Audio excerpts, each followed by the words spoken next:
Thanks for being here. Subscribe to Cheating Stories Best, so you don't miss new stories. Did your wife sleep with a man she didn't know after a party? That's the story today. Enjoy watching it. I slowly came to from a deep sleep.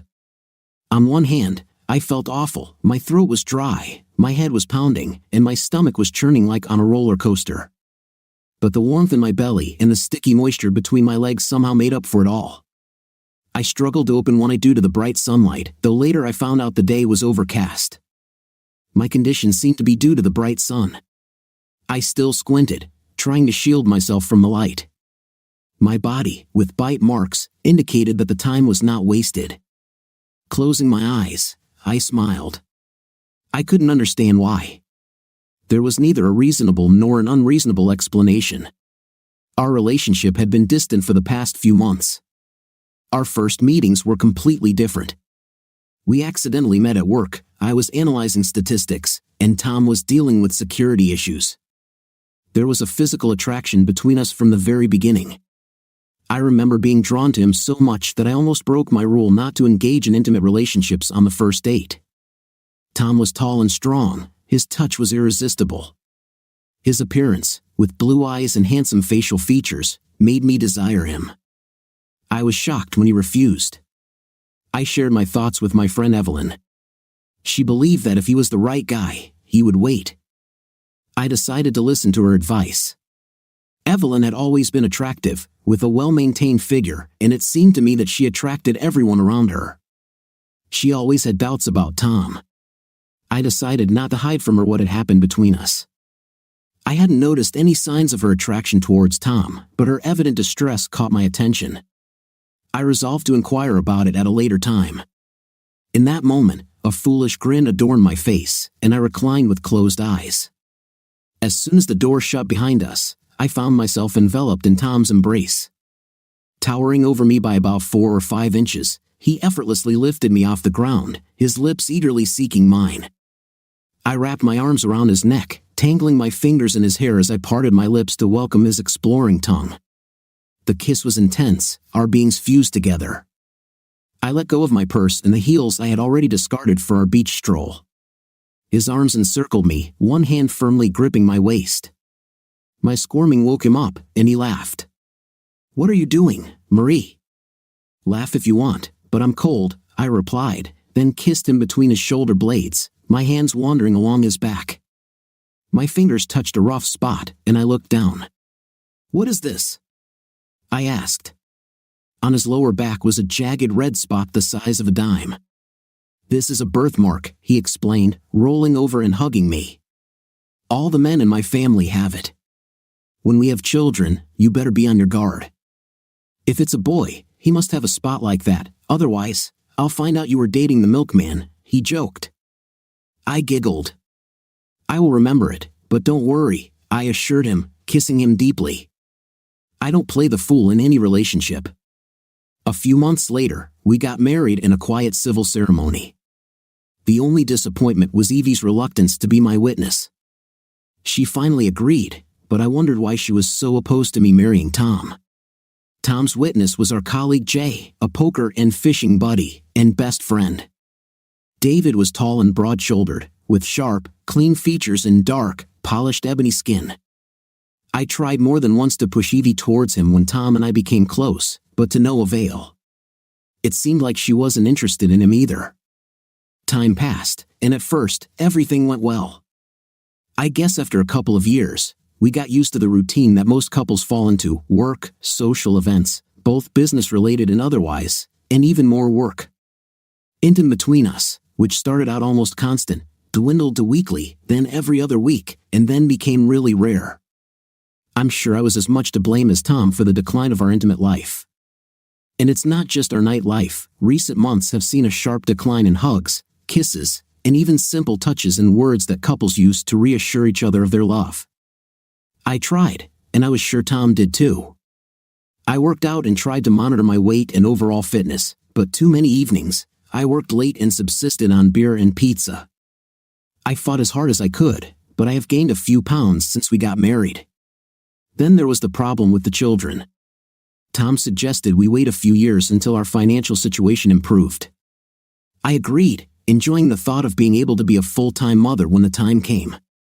One Friday, I decided to reverse the trend. I got home early, cooked a roast, and opened a bottle of wine. I saved up my spending money for 3 weeks and spent it on a new black lace nightie. Timing Tom's arrival, I set the table, lit the candles, and poured the wine as his car pulled into the driveway. Completely forgetting it was the third Friday of the month and he was playing poker with David, Tom was gracious and grateful but reminded me that his poker nights predated our wedding and that I knew it. However, he ate the roast and said it was great. 2 weeks later, he surprised me with tickets to a weekend cruise, and hell, they were on the weekend that I was sent to a tax seminar. He was furious and often repeated that I had not told him about the seminar. After all, he would remember if I did, he said. After that, a chill really fell on our relationship. No matter how often I apologized, it did not change his approach that he had put in a lot of effort, and I had ruined everything. This made the announcement of David's big party and how much he wanted us to attend even more of a surprise than usual. Well, I firmly decided that he would not leave me that night. Although it is a shame to go to such lengths to seduce my own husband, it would not have been necessary if I had simply remembered to tell him about this damn seminar. I was wearing a black dress that came 3 inches above my knees and 3-inch heels. Other than that, my only clothing was a red lace shirt. Tom really looked handsome tonight, just as handsome as I remembered him before our wedding. He helped me in and out of the car, paying attention to me, and that was good. In the evening, we ate and then went dancing. I was in heaven. I wanted my husband's body pressed against mine. I moved and pressed myself against him, not caring that I would make a scene. The night was drawing to what I hoped was its inevitable end. I was on the brink of intimacy with him right there on the dance floor. It's funny though. I really couldn't remember any clear details from the night before, other than dancing with Tom around midnight. I couldn't even remember how I left the hotel and returned home.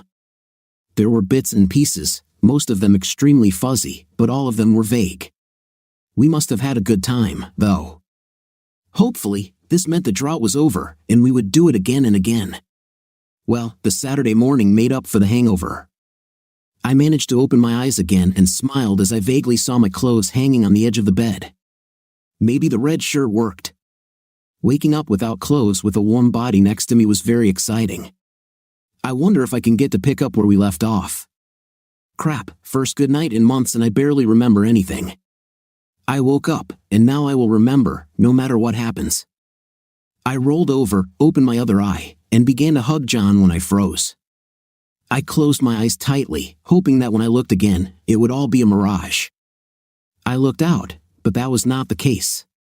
Oh my God, the body I was pressed against was male, without clothes, and black. I suppressed a cry and propped myself up on my elbow. This cannot be, this should not be, but it was David. I looked around the room wildly. I've never been in David's bedroom. I never had any reason to be interested. But this was not my bedroom, this was not my bed, this was not my husband. My foggy brain tried to connect the dots. If it was David, then this was his bedroom. What in the name of all that is holy am I doing here? Well, it was obvious what I was doing here, but I didn't understand how or why. Pull yourself together, Marie, I advised myself. I slipped up from under the sheets, grabbed my clothes, and put on my dress. I suppressed a sigh of relief when I saw my bag on the dresser by the door. I picked it up clumsily, shoved the torn lace underwear in, grabbed my shoes, and tiptoed out of the bedroom and down the stairs. I leaned against the wall in the hallway. What the hell do I do now? I had no idea how I got here, how will I get home, and what will I tell my husband? A wave of panic washed over me. I have always maintained that if I am in a relationship, I stay in it, and here I am, not just dating, I'm married, and waking up. My mind shied away from this thought. The most important thing first, I decided, and the first thing we had to do was get the hell out of this house before David woke up and go home. I carefully opened the front door, turned, and ran down the driveway. My purse fell on the concrete, breathing stopped. I felt my heart make one convulsive leap and then stop functioning because leaning on the hood of his car, with his arms crossed over his chest, with such an angry face that I had never seen before, stood my husband. "Get in the car," he said through clenched teeth. I couldn't think of anything to say or do. I just stood there, unable to move. We drove the entire way home in complete silence. I huddled in the passenger seat and stared out the windshield. I had no idea what to say. He finally broke the silence as we pulled into the garage. When I froze in the car, I said, "Let go." I could hardly hold back my tears. John had never talked to me like that, but I'd never given him a reason before. He pointed to the sofa. "Sit down." I sat with my knees pulled up to my chin and my arms wrapped around them. I couldn't take my eyes off Jan. He looked so angry and so sad at the same time. God, what did I do to him? He sat down in a chair and stared at me. Long minutes passed. "For God's sake, Tom, say something," I finally blurted out. "What the hell do you want to hear from me?" He almost growled, rising to his feet. He towered over me, and I curled into a ball on the couch. "Do you want me to tell you how I woke up this morning in David's guest room and found that you weren't with me? Do you want me to tell you that I haven't seen you since we danced together last night? How about I look for my loving, faithful wife and finally look where I never dreamed of seeing her? Maybe you want to know how I felt when you finally ran out of the house. Maybe you would like to know what it feels like to have your heart ripped out of your chest." Now he was almost screaming. Now I was crying, and the loud sobs were taking my breath away. He sat down on the sofa next to me. "Marie, for God's sake, say something. Tell me why. Tell me what went wrong when you were looking for love in the arms of my best friend." I tried to explain. The thing is, I didn't have any explanation. I couldn't remember anything except wild copulation. I didn't even realize it was David, as if it were plausible. I remembered a couple we once knew. She would get drunk from time to time and act like the worst in the world the next morning. Not only could she not remember what had happened, but she also denied that anything unwanted had happened since she didn't remember it, didn't happen. Well, I knew damn well it happened to me, but I didn't remember much of anything, and I certainly didn't remember getting into bed with David or doing anything with him at all. Will accept this? Judging by the expression on his face when I stammered about my confusion and grief, he didn't believe me. Damn, I wouldn't believe it either. It sounded so lame, but it was true. Through my tears, I managed to tell him that I was very sorry, that I regret everything, that I hurt him, that I betrayed his trust, that I regret the events that led us to this. Finally, he had his fill and turned away. I don't know what will happen next. I can't stay here. He headed toward the door. Someday, I will return. The door slammed behind him, and I heard a car drive away. I just sat there, watching the shadows lengthen and night fall. I turned on the lamp next to the sofa, afraid that the darkness would swallow me. Only the next day did I hear the door open. I was still sitting on the sofa. Most of all, I was afraid to go out. I ate only coffee and almost nothing else. Every time I tried to eat, I saw David's back in John's face, and I felt sick. I slept fitfully on the sofa. When John returned, I wanted to rush to him and hug him, but I couldn't. I knew it would be a gesture I would have to earn from him. I just sat there, curled up on the couch, and looked at his face, waiting for some sign. He leaned back in his chair, sighed, and ran his hand over his face. It looked like he didn't sleep much either. Finally, he looked at me. For a moment, his gaze slid away from mine, as if he couldn't stand to look at my face. How could I blame him? "I'm not going to divorce you, Marie." I wanted to jump up from the couch and rush to him. God, I was ready to crawl to him for telling me that. I don't know if I have ever loved him more than at that moment. But all I could do was whisper, "Thank you." But everything will be different, I'll tell you that. You'll never be close to David. If he comes to the restaurant, you will get up and leave. He looked at me, raising an eyebrow questioningly. I nodded in agreement. By the way, you won't go anywhere without telling me where you're going and with whom. You will not be alone with any guy in any situation unless I know about it and allow it. He glanced around the house. I wish we could manage on just my income, but it's not feasible anymore. Then, meeting my gaze, he added, having you in the same building during the day brings me peace of mind. Unless, of course, you're engaging in intimate activities with someone there. No, Tom, never. I wanted to assure him that I would never be unfaithful to him at work, but the words failed to escape my lips. Until last night, I was certain that I'd never betray him. This is not all. He stood up and began to pace around the room, putting his hands behind his back. He looked at me and took a deep breath. Maybe I'll decide to have a mistress, maybe not. I started to protest and closed my mouth, but he must have noticed how I flinched. He raised his hand and pointed at me. You have no right to protest against this decision. He stood in front of me. Anytime you feel like you can't handle it, I'll give you another option. Tomorrow, we are going to the law office. The divorce papers were filed, and there was a certified check for $10,000. I've already signed the papers. Tomorrow, you will do it too. If you find that you can't handle the consequences of your actions, just show up any day, sign, and collect your check. You will lose the rest of our common property. I shook my head in agreement. You won't discuss this with anyone, even with Evelyn, or should I say, especially with her. She never liked me, and she's going to spread it all over the company, hell, all over town. Now, no one knows about this except you and me, and of course, David. Someday, I'll talk to David and persuade him to keep quiet. Damn, he continued bitterly, at least he owes me that. Oh, and I was planning on sleeping in the guest room, but it was a stupid idea. I looked at him, obviously with some hope in my eyes, because he hastened to add, it's you who will sleep there. He turned away from me again.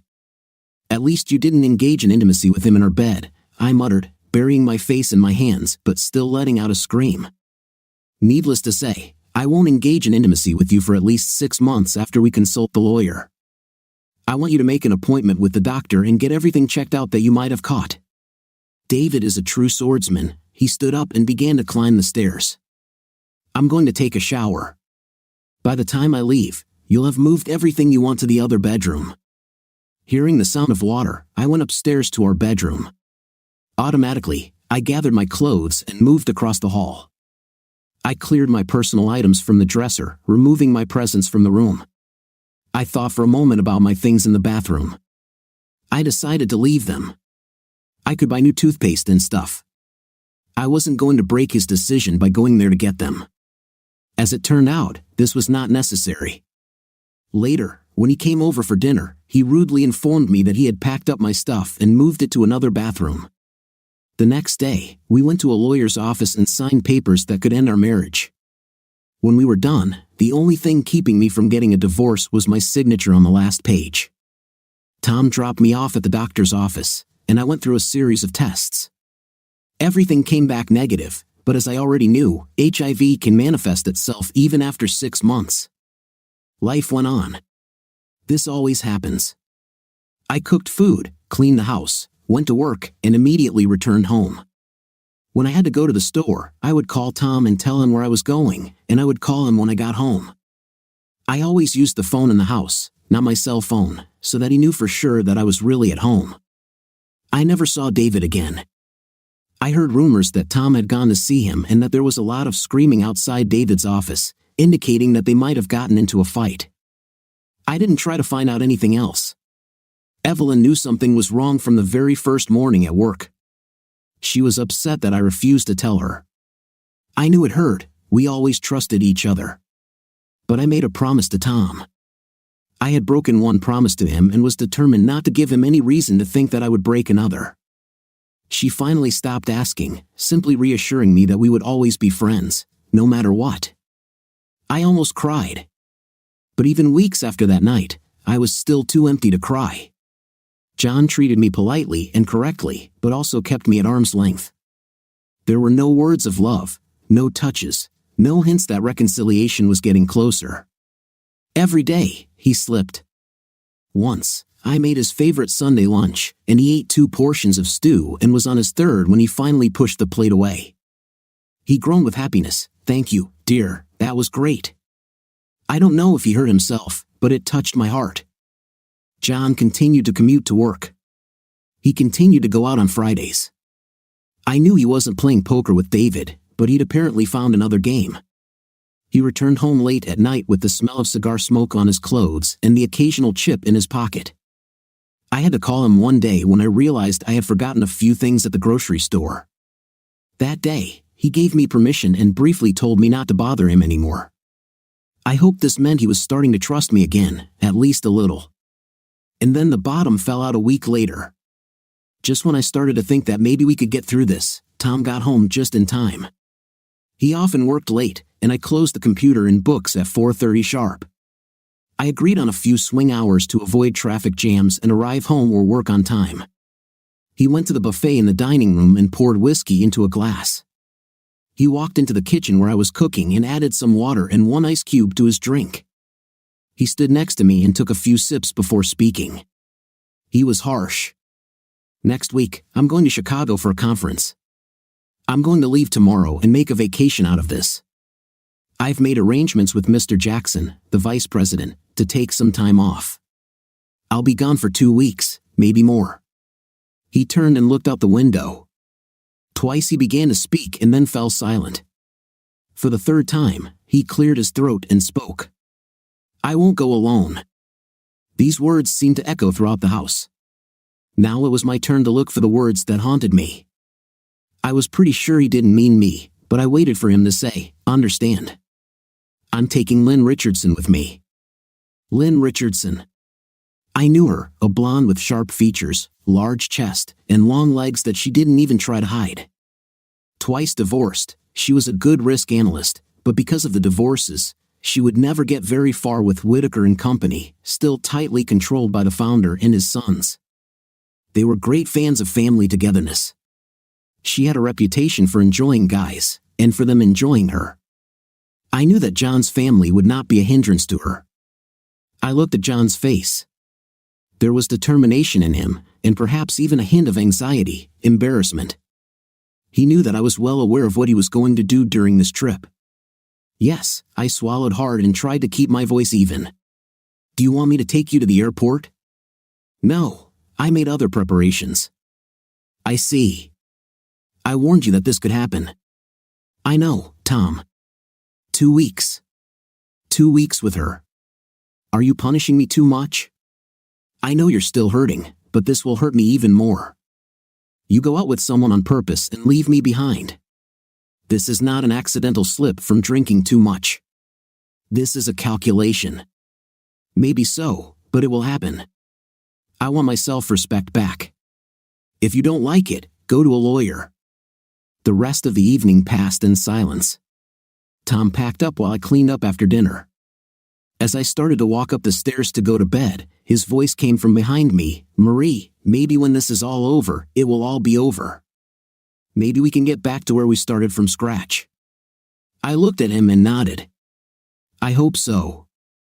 The next morning, I lay in bed and listened to Tom leave. Finally getting up, I got dressed and ate some toast and black coffee before heading to work. At 9 a.m., I called to make an appointment at the nearest clinic. This time, I only needed one test, and I was pretty sure I already knew the answer. I sat in the waiting room, unable to understand what the hell was going on. A nurse came and took me to the examination room. The test took only a few minutes. The doctor came in with a big smile on her face. "Congratulations. I'm pregnant, aren't I?" I answered quietly. "Yes, of course." She seemed stunned. "Is this wrong?" No, not at all." I smiled at her, stretching my lips in an artificial grimace behind which there was neither laughter nor happiness. I left with a copy of the report and a card with the date of the next meeting. This was a meeting I never intended to go to. I got into the car and burst into tears. Was there even the slightest chance that the baby was John's?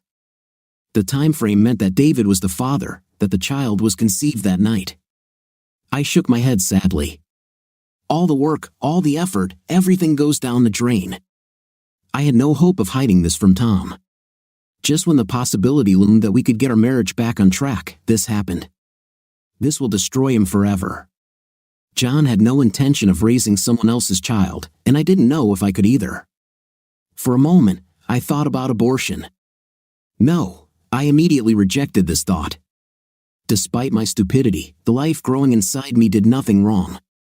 I wouldn't dare dictate to other women, but I couldn't terminate the pregnancy. I drove home slowly. I carefully packed everything I could into my car.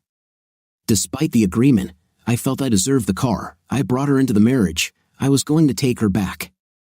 The same went for the contents of the savings account that I opened when I first started working. I never closed it, and my pre-wedding savings can give me a nest. And the last thing to do, I went to see a lawyer. He wasn't there, but his board clerk found the folder and brought the papers for me to sign. He verified my signature and handed me the check. He told me that he would take the papers to the court and file them that same day. Since it was uncontested, the final decree would be issued after 30 days. I stuffed the certified check into the trunk along with the cashier's check that made up most of my savings account. I left my credit cards in a dresser at my old house. I still had one in my name that I never used but kept open because the financial advisor told us it was important to keep the loan in my name in case something happened to Tom. Well, something happened. I lost him. I stood by the car and for the last time looked around the city that I had called home for so long. I took a coin out of my jeans pocket and tossed it. Heads, go north.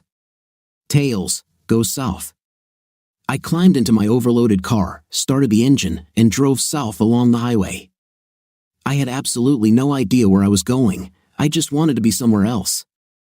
I'd been driving on the interstate all day. I drove into a well-lit rest area, and there, not paying attention to the sign "Overnight Parking Prohibited," I fell asleep. Perhaps I should have found a hotel room, but I didn't want to use my credit card until I could arrange for the bill to be forwarded to wherever I ended up. I didn't want to leave a mark. I felt like a fugitive, which in some ways, I was a fugitive from my old life. Surprisingly, I slept soundly and did not wake up until the sun woke me up. I waited for the toilets to open, freshened up, and headed out again. I just followed the highway, heading south and east, until I reached the sea, 3 states away from where I started my journey. Here, in a small town, I would start my life again. First things first. Well, there were a lot of important things. I needed housing, I needed a job, I needed a doctor. Surprisingly, my luck seemed to change with the journey because all 3 of them fell in line one after the other. An offhand comment from one of the county sheriff's deputies led me to a perfect little apartment, a converted carriage house of a large old house owned by a delightful elderly couple. Not only did they make me feel welcome, but they also connected me with a local grocery store owner who needed an accountant. The store owner introduced me to a woman emergency room doctor who taught free night birth classes that were well within my budget. I worked, I ate, I did the exercises, and took the vitamins recommended by the doctor. At first, I spent most of the evenings at home. I didn't bother with the TV, finding that I enjoyed listening to the radio and reading. Since I was careful with money, this led me to the local library. The first night, I joined a literary discussion group. My Thursday evenings were busy from then on. As difficult as it was, I made an arrangement with the adoption agency that my doctor gently referred me to when I finally broached the subject with her. Maybe it was a weakness, but I knew I couldn't bear the stress of being a single mother to a biracial child. I was afraid that I would be offended, that I would blame my own failures and the collapse of my previous life on an innocent child. It is much better to find a home where this child can grow up in safety and love. I thought about Tom often, at least at first. I wonder how he copes. Was he sad? Was he upset by my leaving, or did he regard my departure as good riddance? I didn't leave a note or a farewell message. I know I hurt him terribly, but he hurt me back. I, of course, did not expect that he would forget or forgive without much difficulty, but things went from bad to worse. It's probably for the best that it all ended this way for both of us. And yet, I missed him. There were many nights when I closed my eyes and dreamed of him, but this happened less and less often. I deliberately did not take a single photograph of him from home. I didn't want to remind myself of what I'd lost. Lost once the divorce was finalized, I took the necessary steps to revert to my maiden name. I was no longer Mrs. Cooper, I was Miss Walcott again. Now, I got comfortable and felt comfortable, if not happy. I made friends. I even went on a couple of dates. Of course, my increasingly bulging belly was no match for great slow dancing, let alone intimate propositions, so I continued to sleep alone and rock my boat. Then, one morning, as I was crunching sales numbers and looking for an invoice that I couldn't find, my water broke. Contractions started. Mr. Shaper called an ambulance, and his wife held my hand. I will not go into details that every woman who has ever given birth knows. Finally, I managed to make the last push. I heard crying as my baby took his first breath. I leaned back with relief. "Miss Walcott?" "Yes," I managed to answer. "You have a wonderful boy." And with these words, the nurse placed a bundle wrapped in a blanket in my arms. Oh no, I shouldn't have seen him. I later learned that my premature birth took the adoption agency and the doctor by surprise. Instead of immediately taking the child away, they gave him to me. I tried to convince myself that I wouldn't look at him. I knew that if I spent even a little time, I wouldn't be able to let him go. But my eyes were fixed on him, and I looked. He was wonderful. His eyes were tightly closed. I unfolded the blanket to reveal 10 identical, perfect pinkies. He was the most wonderful creature I have ever seen in my life. And he was white. Somehow, my hands moved on their own, even when my brain refused to process the sight in front of my eyes. I carefully turned the baby onto his tummy and looked at his lower back. The tiny jagged red mark was there. All I could think about was that son of A. I was still in a daze when I left the hospital with Mr. Clifford Walcott. I named him after my father. My parents died while I was in college, and Clifford's last name was mine, not the person who was responsible for him. Over the next few weeks, I was too busy to think about the amazing surprise. Stan and Muriel Ridgway, my wonderful landlords and friends, could hardly wait to babysit and allow me to return to work. They had no children of their own and immediately fell in love with Cliff. When I came home one afternoon and heard Muriel whispering to Cliff about how much Grandma loved him, my eyes filled with tears. Regardless of my current state of happiness or the prospect of a new life, I needed to unravel the events of that fateful night. I sat down and methodically attempted to piece together everything I knew and suspected. Firstly, it was undeniable that I had been intimate with John on that particular evening. It was the sole instance of intimacy in weeks, and it never recurred. Thus, it was logical to deduce that Cliff was conceived that night, and by my husband. Tom's assertion that he hadn't encountered me since our dance together was utter nonsense. Though the night was tumultuous, I was certain I hadn't been with him before retiring to bed, meaning he must have engaged in intimacy with me later that night. No, I fumed inwardly, it wasn't lovemaking. Did I engage in intimacy with David? I couldn't say for certain.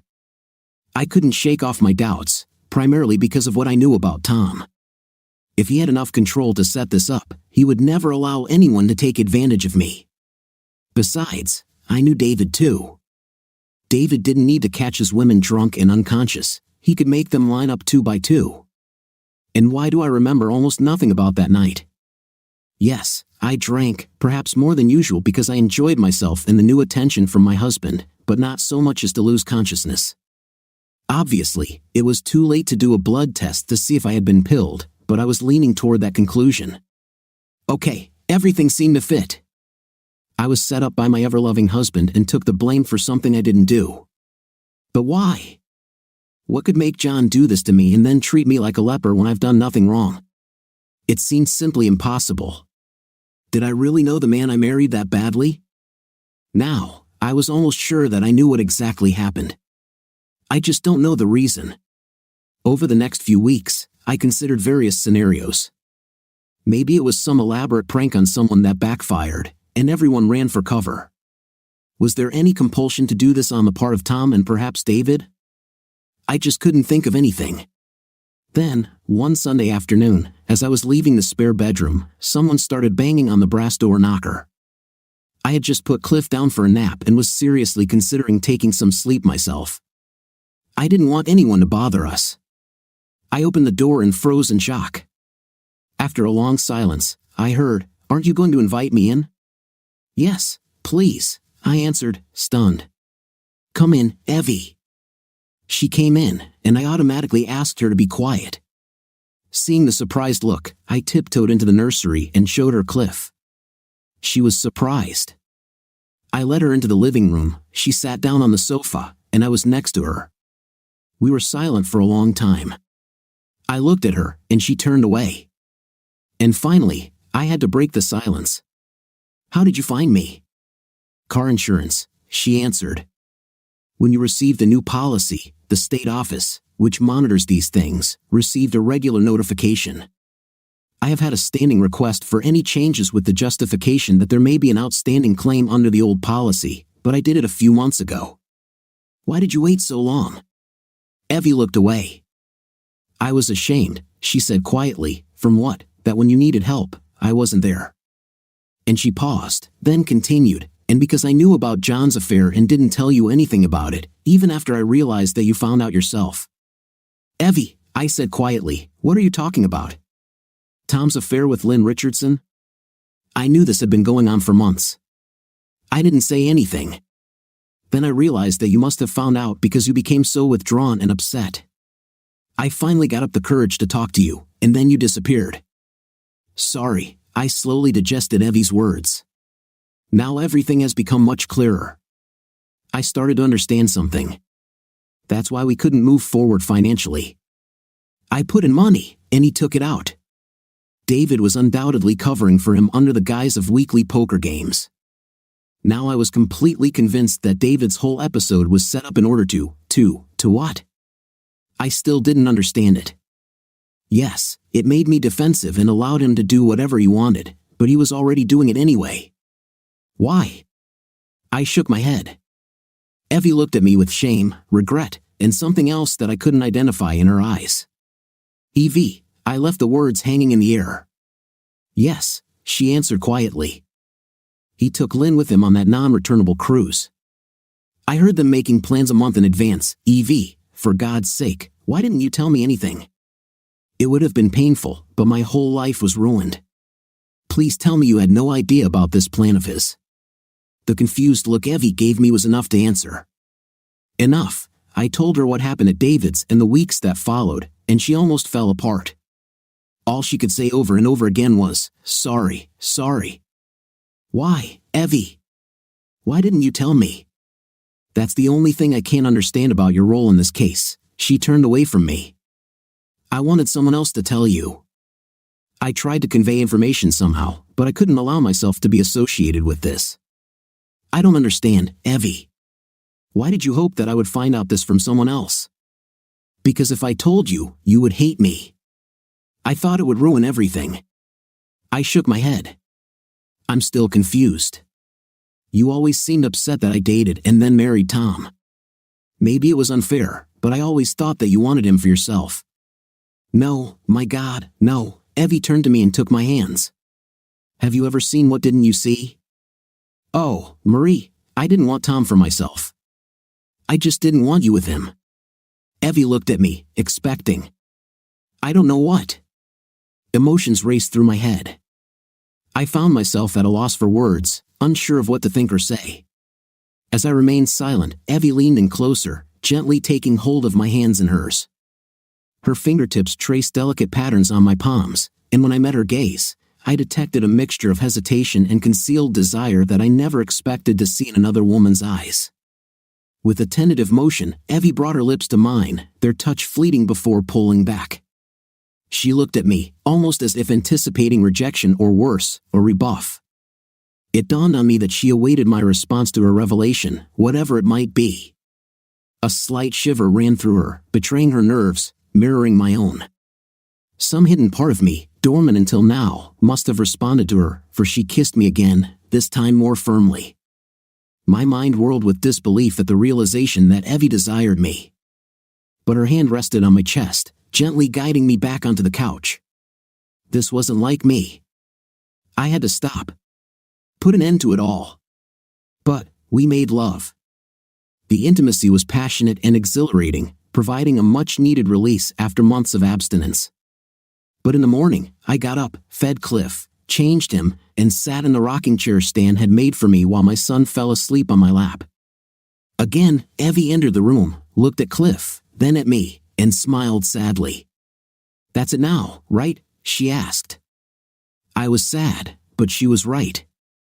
"Yes, Evie, last night was wonderful. Thank you for everything. For confessing to me about Tom, and most of all, for opening this new door for me." But I searched for words. "But I don't love you, and I think you don't love me either." "No, said Evie, sitting down on the sofa where we experienced such passion yesterday. She quoted the old saying, "The only thing sadder than not achieving your dreams is having them come true." Her lips curled into a sad smile. Maybe it was just a dream, maybe it was a crazy hobby, but no. Suddenly, I finally had you, and as fantastic as it was to be your first woman, the longing disappeared. She stood up and knelt down next to me, touching Cliff's forehead with her lips. I touched Evie's face with my fingertips. She turned her head and kissed them. Then we exchanged a long, tender kiss in which there was no passion, only goodbye. She wiped the tears from her face and left, closing the door behind her. I stood up and took a deep breath. It was time to start. I needed to take a few days off. It's time to go back to where I started and end it all once and for all. I thought about Tom. I took another deep breath. Fine. I was angry and wanted to stay that way. It's probably funny when you've changed so much, you don't expect anything else to stay the same. I drove around the town square, and nothing had changed. Well, but I have changed a lot. I arrived in town the night before and stayed with Evie.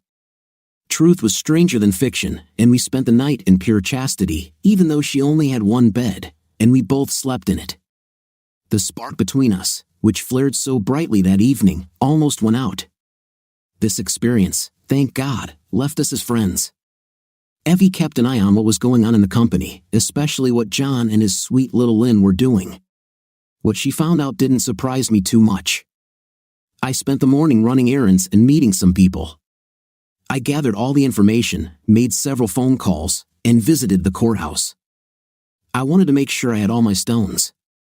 I put on a confident expression on my face. I was well aware that I was sick of what was coming, but I was determined not to show it. I drove to my old house, parked on the street, and walked back to sit in one of the two white-painted chairs on the porch. There, I waited, trying to remain determined. Finally, Tom's car arrived. He parked the car in the driveway and walked to the front door. His head was down, and I had time to study him as he approached. Damn, he looked terrible. His face was drawn, he lost weight, and the wrinkles that crisscrossed his face made him look 10 years older. Fine. For a second, it seemed to me that he was going to climb the stairs and pass me without noticing that I was here. He realized that someone was sitting there and turned his head. It took a moment for reality to sink in.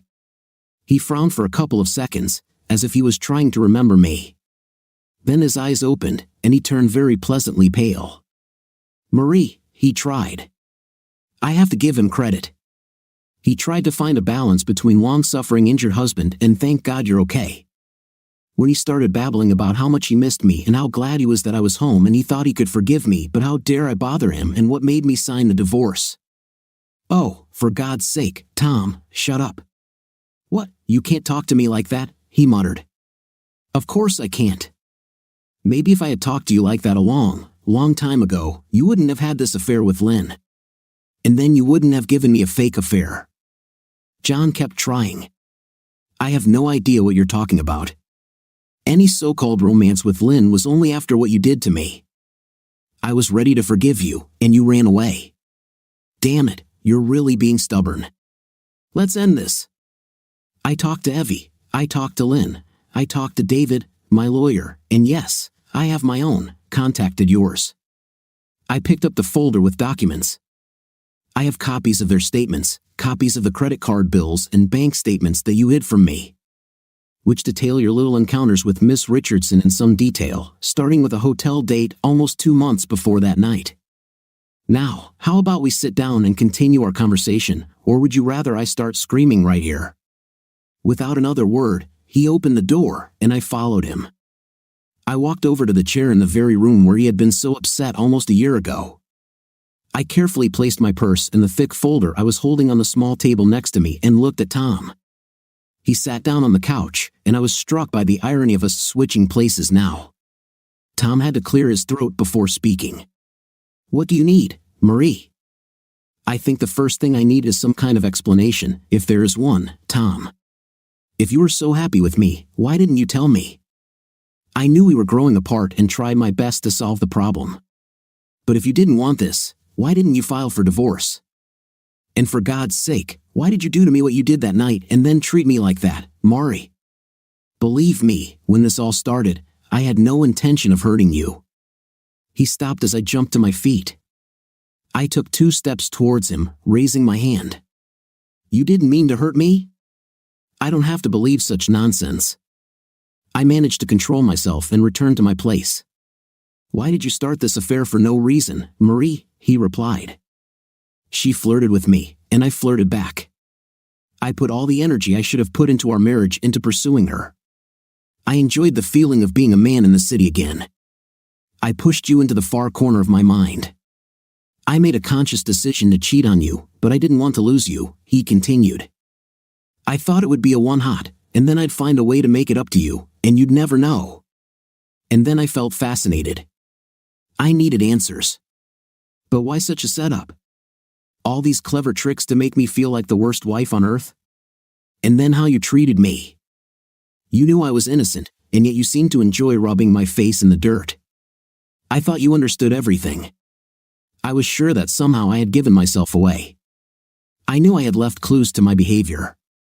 Of course, I was guilty. That's why I saw them, although now I understand that you didn't understand that. So I came up with a plan to make you think you cheated. Then I let it get out of control. I nodded almost sadly. Now, yes, it is, he shook his head incredulously. I began to believe my own invention. I thought about it. I managed to convince myself that maybe you really cheated on me with David. I think it was a case of me thinking that if I'm cheating, then maybe you are too. This eased my guilt. As long as I could make myself a victim in some twisted way, it wasn't hard to keep going. I changed the subject. Do you know why I left? I thought you took everything you could. I thought that maybe you had run away for a while, and that I had gone too far. But I thought you would come back. I was ready to forgive you and hope that things would somehow return to normal. You didn't come back and didn't come back. Then I received a divorce decree, he snorted. The clerk didn't even tell anyone that an application had been submitted. It never occurred to me that you would do this, and I didn't even think to ask, by the way. When I realized what you did, I rushed to Lynn. I told you the whole scheme. She didn't know this. She may have had the morals of an alley cat, but she was horrified by my actions. She kicked me out of her house and hasn't spoken to me since. About me, woman avoided me like I'm infected with the plague. It's not that I don't deserve it. I can agree with that, I said bitterly. But that's not why I left. I'm an old school, stand by your man woman. I left because I was pregnant. John's jaw dropped. Your setup convinced me that the father is David. Now I know better than I should have known better. David is too much of a real man in town. You wanted to have intim with a pastor's stout housewife. He would never want me, at least in this state. Tom looked puzzled at my last remark before returning to the first revelation. Are you saying that we have a child? I objected. I don't know what you have. As far as I understand, your participation in Cliff's birth was from a donor, no more than I could have achieved with a tube of chilled sperm. John was so excited that my words flew past him. Don't you understand, Marie? It changes everything. Now you can go home. Everything will be the same as it was before. I looked at him, contempt oozing from every pore of my body. Are you saying that now that Lynn left you, you want someone like me back? Well, let me tell you something. If you think that I am still the woman you set up, who you almost destroyed in order to continue your dirty affair, then you are mistaken. I was just as nervous as Tom. He flinched and retreated into the sofa cushions as my voice rose to a ringing crescendo. Now, I continued, sit down, shut up, and listen to what I tell you. You insulted me, you abused my love for you. Physical abuse would not have hurt me as much as the torture you put me through. Luckily, I was able to prepare a little bit before coming here this afternoon. What do you mean? John's voice trembled as he stared at me. I smiled sweetly, leaning back in my chair and stretching my legs. Don't you understand yet, Tom? I already told you that before I came to you. I stopped to talk to David. And it was a wonderful conversation, although I admit we didn't talk much. John's eyes bulged out of his head. He looked at me with disbelief, which turned to horror when I continued. You know, Tom, damn it, if you wanted me to have an affair, you should have given me one for real, with David. Do you have any idea what he's like when I pleasured him below the belt? He make a sound and told me that if he knew what kind of wife you have, he would have taken me from you long ago. It never occurred to him that a simple old white housewife could be like that. Of course, he liked night with me even more. God, we looked so hot, his shiny black body pinning me to the bed as I screamed for him to never stop. His endurance, let's just say, I begged him to stop before it was all over. Yes, speaking of children, this time I think he definitely impregnated me. After all, I am at the most fertile point in my cycle. Oh God, no, John covered his face with his hands. I can't believe you did this. I sat up straight in my chair, placing my clenched fists on my hips. Of course, I didn't do it, you damn idiot. Do you really think I'm so damn stupid? I just went through a month-long scare, and you think I'm going to start the cycle again? Also, David, if you haven't heard, met a wonderful girl at his church and is getting engaged. We talked, and he apologized over and over again for his role in your stunt. He said, and I believe him, that he had no idea you would go this far. I got up, not feeling very well, and I endured this for many months, unlike your 5 minutes of suffering. I let the anger shake me for another minute, then I took a deep breath and held it until I stopped shaking. As I exhaled, I remained calm and focused. That's enough, Tom. I've thought of several cunning plans to take revenge on you, to cause you the same pain as me. I know I can make you lose your job. I can file a criminal case against you. Those blood tests you made me take, all sorts of things appear, including illegal substances. I wonder why the memories of that night are so scattered. Is this the case? My friends include a very nice high-ranking police couple in my new hometown. They made me talk to the district attorney. Does the word conspiracy mean anything to you? I assure you that David, Evie, and everyone else will testify in a minute. I took the folder I brought with me. But that won't happen. Not because I have any feelings for you, but if you're out of work or in jail, you won't be able to pay child support. Besides, my voice became thoughtful and a little sad as I thought again about how things turned out with this person. Besides, I'm not going to waste my life on you anymore. I've wasted enough heartache and suffering. I will live in the future, not in the past. I handed him the folder. So here it is, our new financial agreement. I get 50% of what we had at the time of the divorce. I'm even giving you a $10,000 loan. However, you will be reimbursed for your little cruises and all the other amenities you showered on Lynn. In addition, you agree to pay a regular percentage of your salary and child support until Cliff turns 18 or graduates from college. You can discuss this with your lawyer. He has a copy. He will offer to sign it. He doesn't really like the word conspiracy either. I gathered my things and looked at him. Have questions? He shook his head silently. I nodded and headed towards the door. Goodbye, Tom. And all the way home, I never looked back. Another year has passed. I still talk to Evie sometimes. I don't ask about Tom, and she doesn't tell me. This is a turning page of my life. I still sometimes wonder how things would have turned out if John had been strong enough to resist the urge to cheat or at least not fall for this wild plan to cover his tracks. But I don't spend much time thinking about these things. I still live with Cliff's wonderful step-grandparents. I still work at the grocery store. Yes, I could buy a house and maybe get a more prestigious job, but I'm happy where I am. I have many friends in this warm city. When Cliff and I leave the house, we spend half the time waving and greeting friends on the street and talking to people we know. The child support Tom pays each month goes into a trust fund for Cliff and his college education. I used some of my income to buy a minivan, and with Stan and Muriel's permission, converted the top floor into additional bedrooms. Why do I need additional bedrooms? Because I still hope. I didn't understand Tom. I didn't understand that although he was physically strong and handsome, he was weak in relationships. Let it be so. I don't hate him. I just feel a little sorry for him because he would never have me again. And I decided that I was a damn good catch. Not long ago, we talked on the phone. He would like to see his son someday. That's good. I won't interfere. He even asked if Cliff could spend the weekend with him when he was older. There's a wistful quality to his voice when he talks about what they could do together. This is amazing. A man should take his son to a ball game, fishing. Not that Tom is a fisherman. Camping, whatever the boy and his father need to do together. I would like to have more children. I wish I could find someone again to share my life with, someone I could trust. It can take some time. I am dating. I met a paramedic who works at the hospital, and he's damn cute. I think Cliff may have to spend Saturday night with his grandparents again. What doesn't kill you makes you stronger. For me, it is now when I look in the mirror. I see a woman who can stand on her own 2 feet and live her own life. So until I find that person I can walk with, I won't be afraid to walk alone. What do you think of today's intense story? In my opinion, I think the story was full of plot twists and quite interesting. What is your opinion? Write in the comments.